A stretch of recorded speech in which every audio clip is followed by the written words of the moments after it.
কলসি বালতির লম্বা সারি লাইন, আর এভাবেই ঘন্টার পর ঘন্টা বসে অপেক্ষা বিশুদ্ধ পানির জন্য।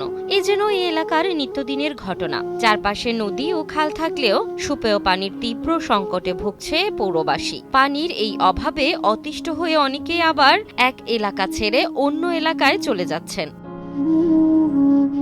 গরমের শুরুতেই পিরোজপুরে সুপেয় পানির সংকট দেখা দিয়েছে। পৌরসভা কর্তৃক দিনে দুবেলা 2 ঘন্টা পানি দেওয়ার কথা থাকলেও মিলছে 1 ঘন্টা। মাঝে মাঝে একদিন পর পর দিচ্ছে পানি। দীর্ঘ এই সমস্যায় চরম দুর্ভোগে পড়েছেন পিরোজপুর পৌরসভায় বসবাসরত প্রায় 2 লক্ষাধিক মানুষ। 7-8 দিন ধরে পিরোজপুর সদরে মানে পিরোজপুর পৌর সদরে পৌর এলাকায় পানির এক ভয়াবহ অবস্থা, যে আদৌ পানি ছাড়ে কিনা তা আমার সন্দেহ আছে। হয়তো একদিন ধরেছি আর 7 দিনের পানি আর পাই নাই। এই বিগত 3-4 দিন যাবত কোনো পানি পাওয়া যাচ্ছে না।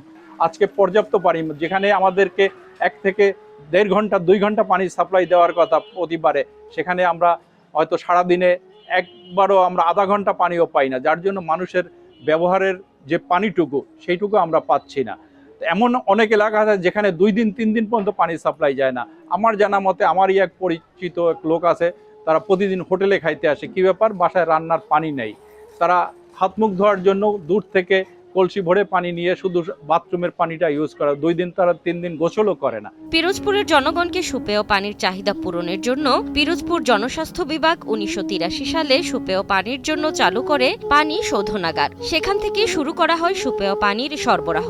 শুরুতে প্রতি ঘন্টায় উৎপাদন হতো প্রায় 50,000 লিটার। সময়ের ব্যবধানে উৎপাদন বেড়ে 2.5 থেকে 3 লক্ষ লিটারে দাঁড়ালেও চাহিদার তুলনায় তা খুবই সামান্য। বিলের পর বিল দিয়ে যাইতেছে, কেউ কারো কাছে 1 মাসের বিলও বাকি নেই, কিন্তু এই এলাকায় পানি ঢুকতেছে না কেন?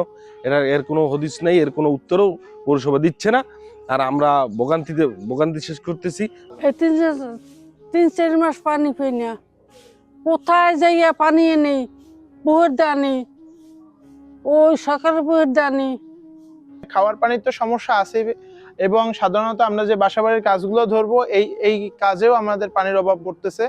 এমনকি আমরা আর্থিকভাবেও সমস্যায় পড়তেছি। দেখা যায় আমাদের যে বাসাবাড়ির যে ভাড়াটিয়াগুলো, তারা পানির অভাবে আমাদের বাসা ছেড়ে চলে যাইতেছে। এদিকে পৌর কর্তৃপক্ষ বলছে, নদী ও ওয়াটার ট্রিটমেন্ট প্ল্যান্টের পুকুর শুকিয়ে যাওয়ায় পানি সমস্যা প্রকট হয়েছে। ডিসেম্বরে ফ্রান্স সরকারের প্রজেক্টটি চালু হলে পানি সমস্যার সমাধান হবে। পৌরসভা আমরা নদীর পানি সংগ্রহ করে ট্রিটমেন্ট করে এরিয়ার সরবরাহ করি।